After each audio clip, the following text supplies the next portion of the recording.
If you think about it, business is all about managing risk, controlling your risk.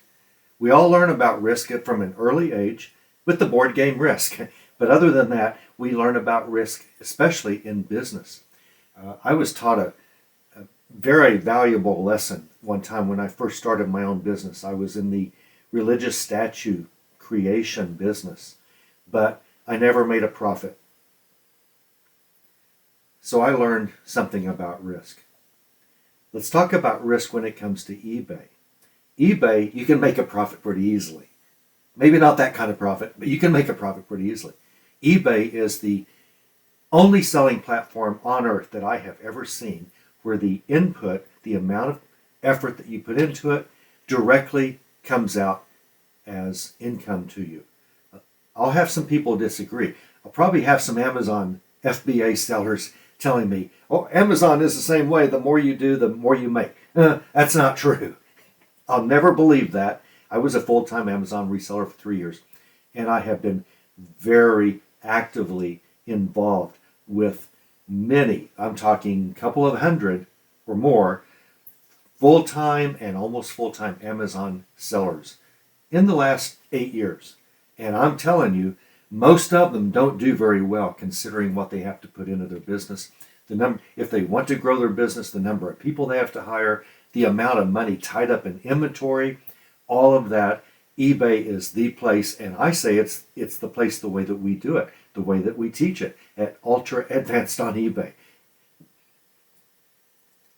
We will promote here in this channel being an everything seller. Now we're going to teach you how to use eBay on a very advanced level, no matter what you sell. You may have just one item that you just sell hundreds and hundreds a month all the time, and that's great. Virtually everything that we teach here is for any type of eBay seller. We're going to grow your business here in this channel. Most people have no clue as to how to do eBay properly. I'm sticking to my guns. And I've got guns whenever I say most people don't know how to do eBay properly. This is going to be where you learn that. But primarily, I am an everything seller because I want anybody that goes to eBay looking for anything, I want to appear in that search result of that person, of that potential buyer. I want to be somewhere in his or her search results. That's why I like an everything seller. I also like being an everything seller because it's far more interesting than selling the same type of item over and over and over. There are advantages to each. We're going to talk about the pros and cons of both business models as we go. But eBay will reward effort time after time. The more you list, the more money you make. A lot of what we teach will be applicable to either business model, but most of it will apply perfectly to an everything seller because that's what I like. And I'm in this for both of us. So all the advanced stuff that you learn here, and you're going to learn a lot, things that will just blow you away, and you're going to go, why hasn't anyone ever taught me this before about eBay? It's going to be, well, because you didn't know me at the time. I know that sounds haughty, but it's true. A lot of what I teach is going to be about managing your risk. There is a way to actually have virtually zero risk for some buyers. For some buyers that come along. Now, the bad part is you can't really predict when this is going to happen. You can't really predict when you're going to get this type of buyer. But you will get this type of buyer. I get one of these buyers every month, about once a month, okay, across my selling accounts, about once a month. Some of you will do more volume than I do, and I probably sell 500 items a month on the average. I mean, that number is kind of meaningless because it depends on the price per item, how much I pay, the average cost, the average profit, all of that. But in general, 500-600 items a month is about what I ship out.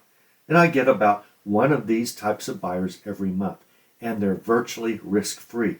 You should be able to spot them and recognize them. They will almost always write you this note, or a note similar to this. And I put the buyer here, Shop Airlines. I don't really think they'll care. I really don't. Anyway, a lot of times you will be able to spot these types of buyers whether they write a note like this or not, depending on their address and how it looks and maybe what they put in the note and things like that. But it's very common to see pretty much this, and that is, I'm going to read it to you. I know you can read, but I want to comment as we go. We wanted to contact you regarding our purchase and hope this message finds you well. Please be advised that payment will be completed shortly. Well, they'd already paid. And I don't think they've changed this note from the last 10 years of eBay, because it pretty much is talking to an older style of eBay. But anyway, please be advised payment will be completed shortly. By the time you see this message in today's world, it'll probably already be in your account. Going forward, if you sent the item using a tracked service, well, this message will appear after you get payment, but way before you have a chance to wrap and ship the item. Going forward, if you sent the item using a tracked service, could you please send us the tracking number? Yeah, I will do that, but eBay always sends you the tracking number. eBay always sends the tracking number. So it's really kind of worthless, but that's what they're saying. Yeah, I will do that. Then they request, if the sent package did not have a tracking number, then there's no need to upgrade to a tracked service. Okay, now, what they're doing there, they're managing their risk. They do not want to make any waves on this purchase. They do not want to cause you a lot of extra grief. They don't want to cause you have to write them and ask them questions. They don't want to hear from you. They just want this transaction over and done, and so do you. This is a virtually risk-free buyer. Are you kind of sensing what this buyer is yet? Maybe you don't. If possible, please also write the eBay item number on the package, on the outside of the package, so we can identify it quickly upon delivery. Thank you, Shop Airlines. Okay, first of all, there's not a guy or a gal with the first name Shop and the last name Airlines buying this item. Secondly, this is either a drop shipping service or a consolidator. They might have a website that pretty much mirrors everything on eBay right now, and maybe it's in Hong Kong, or maybe it's, somewhere like that, Istanbul or Turkey or something like that. They might have a website that pretty much mirrors the USA eBay website, or at least many items on the website. And so what they do is they sell locally to their people in their country, but they have someone over here. If it's a consolidator, and that someone, whenever they get sales, they will order them individually, as this person did for me, this Sergio Valente watch. I don't even know if the watch works or anything. No idea. This watch would have brought a lot more if I knew it worked. I don't know if it worked. I didn't go get a battery. I didn't get it worked on. It says untested, and I'm selling it as is. But even if I said works perfectly, and I was charging $1,000, if I see an email like this, a message, I'm thrilled, because that means my job's done. There is virtually nothing that can go wrong with this transaction, because this buyer doesn't want to make any waves, and I don't want to make any waves. We're happy, Pappy. Why is that? It's probably a drop shipper or a consolidator, as I said. So they're either every day buying a bunch individually, and whenever it all comes to their warehouse, then the eBay item number on the package is how they know what package goes to whom. Now, if some seller doesn't do what they request and doesn't write the eBay item number on the package, they probably have to open the package to see what it is. But they don't want to open the package. They want this package to go into the crate with all the other packages going to Istanbul or wherever it goes. They want to get these out the door, and that's what they're doing. Or it's a drop shipper. They have some sort of website somewhere, probably outside of the United States. I'm talking to USA buyers here, but if you're in England, you're going to have similar things that happen, similar types of buyers. They might be a drop shipper. Maybe they have a website that mirrors a lot of eBay's items, current items, and they charge an extra 40%. And they just play the numbers. Once in a while, they'll get a sale, and they'll buy it from you and mark it up they'll get a sale marked up 40% over what you're selling it. And as soon as someone buys it from them, they probably automatically have it all arranged to buy from you. So they're buying They're buying an item, let's say, from you for $10, and they've sold it for $14. Great. Whatever happens, happens. I don't care what they do with it. But they're probably a drop shipper, probably. Now, you may have heard that eBay doesn't care for drop shippers. eBay doesn't care for drop shippers, and they don't. But it's not wrong for you to sell to a drop shipper, and it's not wrong for a drop shipper to buy something. It's not. eBay doesn't really want drop shippers to be selling drop shipped items. That means that if you have a bead that you can order a certain product anytime you want, then you might just list it whether you have that item or not. And if it sells, you will then order the item and have it shipped to your buyer. I'll tell you how people lately have been drop shipping on eBay. They will list things on Walmart.com and they will mark it up, just like I was saying that they do internationally here. They might mark up the items 25%. And once in a while, someone on eBay will not go to Walmart and look first. I wouldn't either. eBay usually has a better price. So they're going to buy it from that person, that drop shipper, at a 25% premium over what the drop shipper can buy it from Walmart.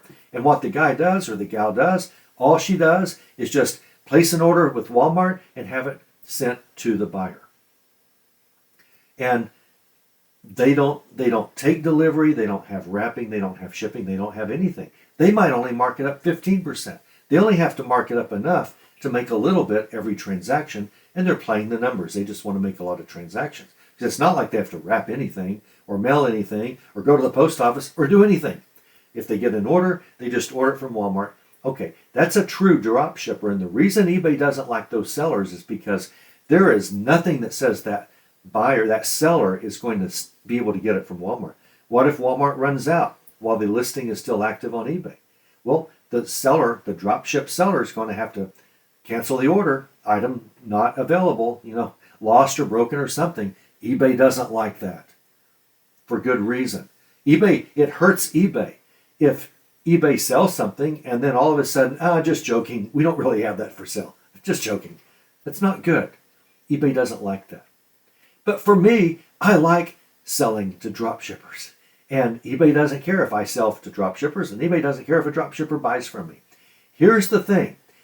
Whether they're a drop shipper or a consolidator, the end purchaser of this item is not Shop Airlines. The end purchaser is whoever bought it from them. Now, that buyer can only go to Shop Airlines if there's something wrong with the item. Now, Shop Airlines can come to me, but they're not going to have the item. They're not going to be able to take pictures. They're not going to be able to return it. This item is probably in Istanbul. And so nothing ever can be done if there's a problem with this order. This drop shipper, perhaps, does not want eBay to know they're really doing this, although I don't think eBay cares much about this. They don't want drop shippers selling on eBay, but this drop shipper just doesn't want to make waves. And what will happen if this drop shipper's end customer has a problem? They'll probably just refund them and then just chalk it up as cost of doing business. They're not going to come back to you, the seller. If they didn't see that this watch is untested and the ultimate buyer tells Shop Airlines that it doesn't work, Shop Airlines is not going to come back to me and say, hey, this watch doesn't work. Then I have to go, well, yeah, that's why it said it's untested. Okay? None of that's going to happen. Notice, they want me to send them the tracking number, as if eBay doesn't already. But if I sent the package already, or if it doesn't have tracking, they go, that's okay, don't worry about it. We don't want to cause any trouble. If possible, write the eBay item number on the package. That's a guarantee that it's a consolidated dropshipper or something. They will not, this is not their watch. They are the middlemen. I am too. It's like there's two middlemen here. And they're making a little bit of profit on every transaction. So I know good and well that I'm going to ship this watch.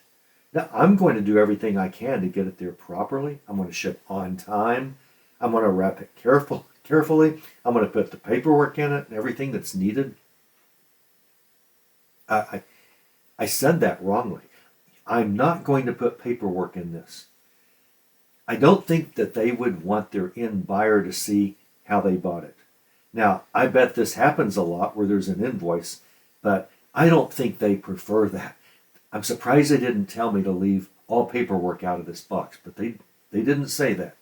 But I go ahead and I don't do the paperwork for this type of item because I don't think they really want it.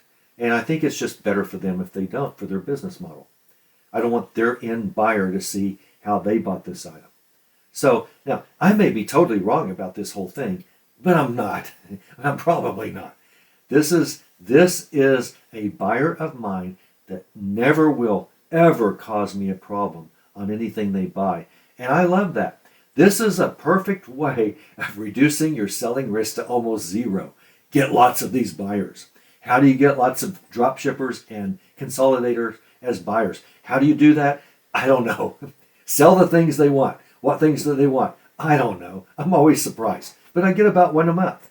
And one a month means I never worry about, as long as I do my job, ship it on time, wrap it well. Now, if I did not wrap it well and it arrived all mangled and damaged, I don't think still they would ever come back to me. I really don't. Because they just don't want the exposure for whatever reason.